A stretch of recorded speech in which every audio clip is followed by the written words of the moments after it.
কালকে মানে 20 এপ্রিল আমার বড় ছেলের বার্থডে ছিল, তাই ছোট্ট সামান্য একটু আয়োজন আমি করেছিলাম। তো সবাই মিলে ওকে এবার আমরা আশীর্বাদ করে নেব।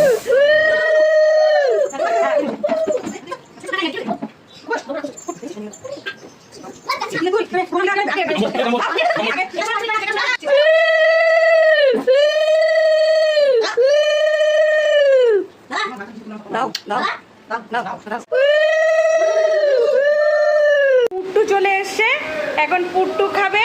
পুট্টু তুমি কি খাবে? ও আমার ছোনা এগুলো খাবে দাদার সঙ্গে। ওরে বাবারে আমার পুট্টু। তুই চলে যাচ্ছিস বলে তো তাড়াতাড়ি করে কেকটা কাটতে বললাম। যা সামনে যা। হয়ে গেছে কাটা? এবার খেয়ে নে তুলে। তুমি খাওয়া তোমারটা তুমি খাও।